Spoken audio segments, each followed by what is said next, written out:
তোরা যে যা বলিস ভাই, ডোনাল্ড ট্রাম্পের যখন তখন সিজ ফায়ার চাই।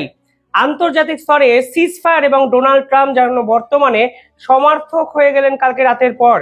আমেরিকা এমন একটি দেশ যাদের ইতিহাসে প্রথমবারের জন্য কোন দেশ এয়ারবেসকে আক্রমণের 6 ঘন্টার মধ্যে প্রেসিডেন্ট দাবি করে ফেলেন ধন্যবাদ বিশ্ব, এবার সিজ ফায়ার হবে। আমার ধারণা ইরান শান্তির পথেই থাকবে। অর্থাৎ এই পুরো বিষয়টা নিয়ে এক ঝাঁক জল্পনা, এক ঝাঁক প্রশ্ন কিন্তু কালকে তুলে দিলেন স্বয়ং ডোনাল্ড ট্রাম্প। গোটা বিশ্ব যেটা ভাবেনি, ডোনাল্ড ট্রাম্প সেটা ভেবেছেন, এবং সেটা ভেবেছেন বলেই এত বড় সিদ্ধান্তটা ইনি আন্তর্জাতিক স্তরে নিলেন, এবং ইরান এবং ইসরায়েলকেও তা মেনে নেওয়া ছাড়া আর কোনো উপায় অন্তত দেখা গেল না। কি হয়েছে ঘটনাটা, একটু পিছিয়ে যান। কালকে কাতারের আল উদিয়াত এয়ারবেস, যা কিনা আমেরিকা কন্ট্রোল করে, সেখানে মিসাইল স্ট্রাইক করে, ড্রোন হামলা করে ইরান। সেখানে বলা হয় 13টি মিসাইল তারা সেখানে ছুড়েছিল, তার মধ্যে অধিকাংশই ইন্টারসেপ্ট করা গেছে এবং অধিকাংশকেই কর্মহীন করা গেছে। বাকি একটা মিসাইল দিকভ্রষ্ট হয়েছে। এই ঘটনার পর আন্তর্জাতিক স্তর কি ভেবেছিল? আন্তর্জাতিক স্তর ভেবেছিল এবার হয়তো আমেরিকা উঠে পড়ে ইরানকে সম্পূর্ণভাবে শেষ করবে। ওমা, সকলকে চমকে দিয়ে 1 ঘন্টার মধ্যে ডোনাল্ড ট্রাম্প টুইট করে বসেন যে হ্যাঁ, এবার ইরান হয়তো শান্তির কথা ভাববে, তারা মিসাইল ফিসাইল ছুড়েছিল, আমরা সেগুলো আটকে দিয়েছি। চমকটা ঠিক সেখান থেকেই। একাধিক রিপোর্ট সে সময় থেকে বেরোতে শুরু করে। কাতার বলে আমাদের কাছে সিজ ফায়ারের আবেদন জানিয়েছেন ডোনাল্ড ট্রাম্প। প্রথমে কাতার ইরানের নিন্দা করে, তারা বলে যে এই ধরনের হামলাকে আমরা মেনে নিই না।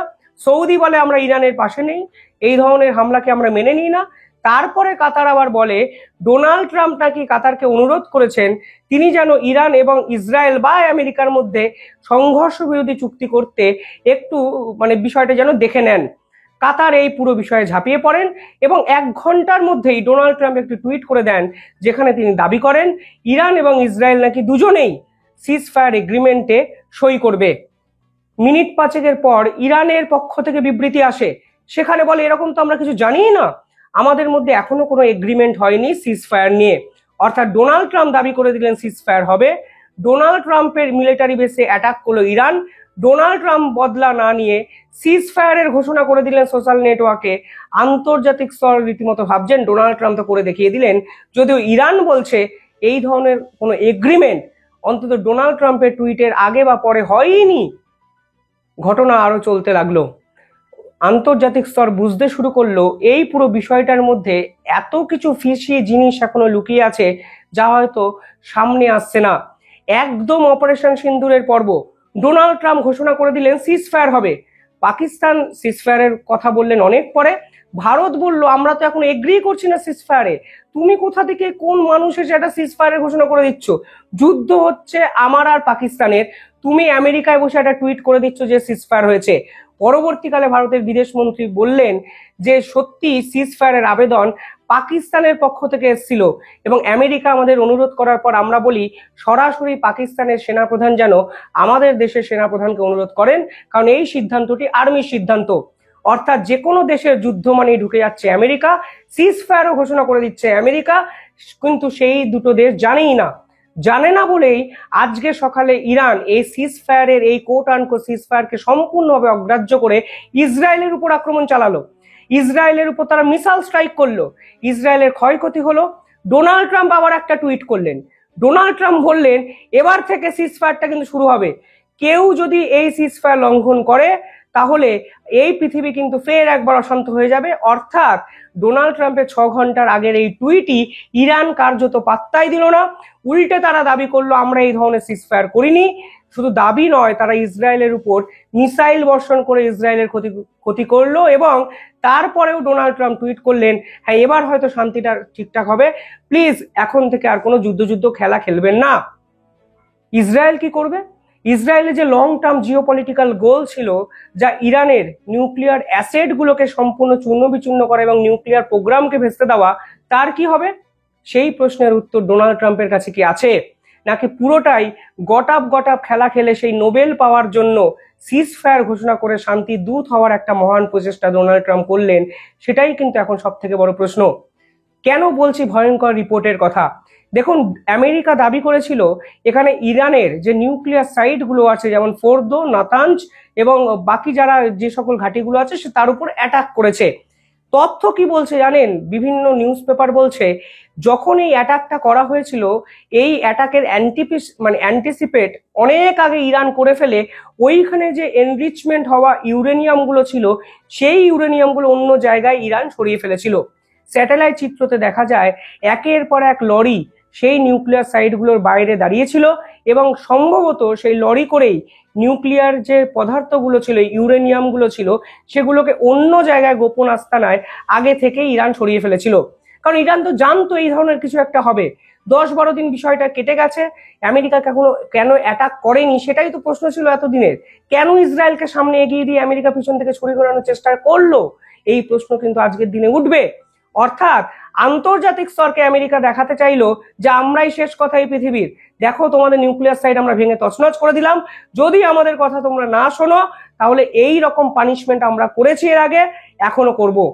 পরবর্তীকালে ইরান বলল কোনো রেডিয়েশন হয়নি, কোনো নিউক্লিয়ার রিয়াকশন হয়নি, আমরা আগে থেকেই জানতাম এই ধরনের ঘটনা হবে, ফলে আমরা ইউরেনিয়ামকে অন্য জায়গায় সরিয়ে দিয়েছিলাম। ফলে আমেরিকা আলটিমেটলি বোকা হয়ে গেছে, গোটা বিশ্ব বুঝে গেছে দে আর ফুলড। পরবর্তীকালে ডোনাল্ড ট্রাম্পের সাথে ইরানের কি কথাবার্তা হলো জানি না, ইরান হঠাৎ করে আমেরিকার এয়ারবেস কাতার আল উদিয়াত এয়ারবেসে হামলা করে। অথচ 19শে জুন 2025 অর্থাৎ এই ঘটনার 3 দিন আগেই খবর প্রচার হয়ে যায় এই আল উদিয়াত এয়ারবেস থেকে আমেরিকা তাদের যত সামরিক ইকুইপমেন্টস আছে, এয়ারক্রাফট আছে, সব নাকি সরিয়ে ফেলেছে। একটি স্যাটেলাইট চিত্রতে দেখা যায় 5ই জুন 2025 এই আল উদিয়াত এয়ারবেসে 40টি এয়ারক্রাফট দাঁড়িয়েছিল আমেরিকার। তার মধ্যে উল্লেখযোগ্য ছিল হারকিউলিস C-130, যেই এয়ারক্রাফট তারা একটি জায়গা থেকে অন্য জায়গায় অস্ত্রগুলোকে সরবরাহ করতে ব্যবহার করে। অথচ 5ই জুন 2025 পর 19শে জুন 2025 14 দিনের মাথায় যে স্যাটেলাইট চিত্র আমাদের সামনে ধরা পড়লো, সেখানে দেখা গেল আমেরিকাও 40টি এয়ারক্রাফট থেকে সরিয়ে বা কমিয়ে 3টে এয়ারক্রাফটে নামিয়েছে। অর্থাৎ আল উদিয়াত এয়ারবেসকে তারা গুরুত্বহীন করে দিয়েছে, তাদের ওখানে কোনো অস্ত্রফস্ত্র এই মুহূর্তে নেই, কারণ তারাও জানতো তারা মিডিল ইস্টের বিভিন্ন আমেরিকান ঘাঁটিকে ইরান অন্তত অ্যাটাক করবে। কারণ ইরানের কাছে ইন্টারকন্টিনেন্টাল ব্যালিস্টিক মিসাইল নেই। আমেরিকা থেকে ইরানের দূরত্ব 10 থেকে 12,000 কিলোমিটার। ইরানের কাছে আছে সেরজিল মিসাইল, সব থেকে উন্নত মানের, যা রেঞ্জে যদি আপনারা হিসাব করেন দেখবেন 2,500 থেকে 3,000 কিলোমিটার মধ্যে আসবে। ফলে ইরান সরাসরি আমেরিকার উপর অ্যাটাক করতে পারবে না। তারা যেটা করতে পারে মিডিল ইস্টের এই আমেরিকান ঘাঁটিগুলোকে অ্যাটাক করতে পারে। আমেরিকা তো অস্ত্র সরিয়ে দিল, তাহলে ইরান হঠাৎ করে অ্যাটাক করে কি পেল? দেখানোর একটা চেষ্টা যে আমরাও মার্কিং অহংকার, মার্কিং গর্ব, মার্কিং যে ইমোশন, সেই যে অতিরঞ্জিত আমি আমেরিকান, আমি শেষ কথা, সেই অহংবোধের উপর আক্রমণ করলো ইরান। ডোনাল্ড ট্রাম্প জানতেন বলেই ঘন্টা দুয়েকের মধ্যে এই ধরনের ছেলে মানুষই একটা টুইট করলেন এবং বললেন ধন্যবাদ ইরান, ধন্যবাদ পৃথিবী, এবার হয়তো শান্তির কথা ভাববে ইরান, এখন থেকে সিজফায়ার শুরু হলো। পৃথিবীতে কোনো দেশ তাদের মিলিটারি বেসের উপর এই ধরনের হামলার পর কি শান্তির বার্তা ছড়িয়ে দিতে পারে? এই প্রশ্ন কিন্তু আজকের দিনে দাঁড়িয়ে থেকে গেল। পাশাপাশি এই সিজফায়ার ঘোষণা করার পর ইরান ইসরায়েলের উপর মিসাইল বর্ষণ করলেন। ফলে এটা তো বোঝা গেল আমেরিকা আসলে ইসরায়েলকে বলির পাঠা কোথাও না কোথাও করার চেষ্টা করলেন। ইসরায়েলের কাছে কোনো অপশন নেই। ইসরায়েলের যত তোড়জোড়, যত মিলিটারি আস্ফালন, তা যদি 50% তাদের ইকুইপমেন্ট ক্যাপাবিলিটির উপরে ডিপেন্ড করে হয়, তার বাকি 50% কিন্তু আমেরিকার উপর তারা ডিপেন্ডেন্ট। অর্থাৎ আমেরিকা যদি বলে দেয় সিজফায়ার তারা ঘোষণা করে দিয়েছে, মানে সিজফায়ার তারা মানতে বাধ্য। ডোনাল্ড ট্রাম্প এই ধরনের শান্তির বার্তা সিজফায়ার নিয়ে যখন একের পর এক টুইট করেছেন, তখন কিন্তু ইরান বা ইসরায়েল কেউ একটা শব্দ বলেন। ইভেন তাদের অফিসিয়াল যে অ্যাকাউন্ট, সেখান থেকে কিন্তু কোনো সিজফায়ারের ঘোষণা আসেনি।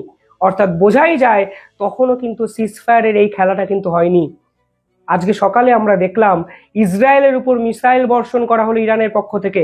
হয়তো ইসরায়েল এর পাল্টা মিসাইলও ইরানের উপর বর্ষণ করবে, কিন্তু আলটিমেটলি লং টার্ম জিওপলিটিক্যাল যে গেম, সেই গেমটা কিভাবে শেষ হলো সেটাও তো একটা বড় প্রশ্ন।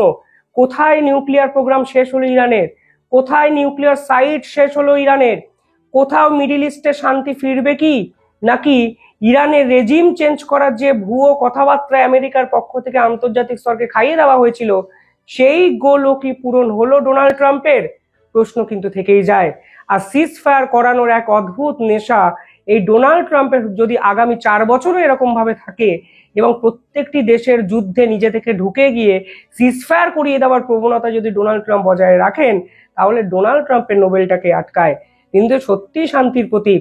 দেখুন না, যুদ্ধ থামিয়ে শান্তি ফিরিয়ে আনলেন হঠাৎ করে। তার মনে হলো নিউক্লিয়ার সাইট অ্যাটাক করবে, করলেন। তার মনে হলো কাতারের আলুদিয়ার থেকে সমস্ত কিছু সরিয়ে ফেললেন। তার মনে হলো ইরানকে তিনি এয়ারবেসে অ্যাটাক করতে দেবেন, দিলেন। তার মনে হলো সিজ ফায়ার ঘোষণা করলেন। অর্থাৎ এই পৃথিবীর শেষ কথা কি ডোনাল্ড ট্রাম্প? বিষয়টা সেটা নয়। কালকের এই ঘটনার পর এক হাস্য কৌতুক অভিনেতা ছাড়া ডোনাল্ড ট্রাম্পকে অন্তত আর কিচ্ছু মনে হচ্ছে না। অন্তত আমেরিকান প্রেসিডেন্টের পদে বসে এই রকম আনপ্রেডিক্টেবিলিটি যদি থাকে, তাহলে বিশ্বাসযোগ্যতার প্রশ্নে কিন্তু আমেরিকা ডাহা ফেল করলো। ইরানকে কৃতিত্ব দেবেন কি দেবেন না সেটা আপনাদের উপর, কিন্তু ডোনাল্ড ট্রাম্প সরাসরি যেভাবে ইসরায়েলের লং টার্ম জিওপলিটিক্যাল গোলের পিছনে ছুরিটি মারলেন, তা কিন্তু ইতিহাসে লেখা থাকবে। আপনারা আমার সঙ্গে একমত নাও হতে পারেন, কিন্তু আমি একদম নিরপেক্ষ দৃষ্টিভঙ্গিতে যে কথাগুলো বলা দরকার সেগুলোই আপনাদের সামনে তুলে ধরলাম। আপনারা বিচার করবেন এটি পুরোটাই সেটিং, এটি পুরোটাই গট আপ গেম, নাকি এটি নোবেল পাওয়ার একটা বৃথা চেষ্টা। প্রশ্ন হলো ইসরায়েলের কি হবে? থেকে গেল প্রশ্নটা, না?